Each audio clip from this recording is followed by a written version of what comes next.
മനസ്സു തുറക്കാതെ രാഹുൽ ഗാന്ധി.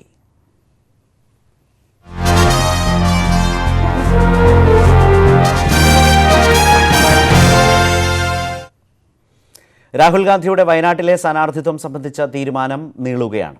കേന്ദ്ര തെരഞ്ഞെടുപ്പ് സമിതി യോഗമില്ലാത്തതിനാൽ ഇന്നും തീരുമാനം ഉണ്ടായേക്കില്ല. രാഹുലിന്റെ തീരുമാനത്തിനായി കാത്തിരിക്കുകയാണെന്നാണ് നേതാക്കൾ പറയുന്നത്.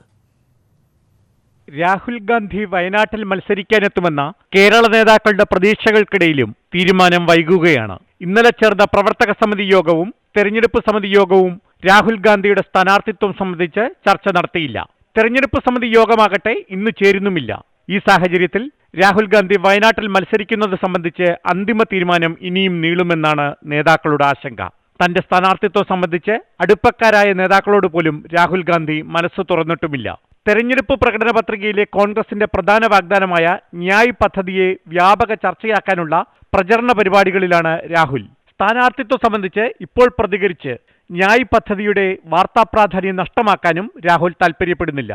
ദക്ഷിണേന്ത്യയിൽ മത്സരിക്കാൻ നരേന്ദ്രമോദി തീരുമാനിക്കുമോ എന്നറിയാൻ കാത്തുനിൽക്കുകയാണ് രാഹുൽ എന്ന സൂചനയും ചില കോൺഗ്രസ് നേതാക്കൾ നൽകുന്നു. കർണാടകയിലെ ധാർവാഡ് സീറ്റിലും സ്ഥാനാർത്ഥിയെ പ്രഖ്യാപിച്ചിട്ടില്ല. ഇന്നലെ പുറത്തിറക്കിയ കോൺഗ്രസിന്റെ 11ാം സ്ഥാനാർത്ഥി പട്ടികയിലും വടകര, വയനാട് മണ്ഡലങ്ങൾ ഇടം പിടിച്ചിട്ടില്ല. ന്യൂസ് 18 ഡൽഹി.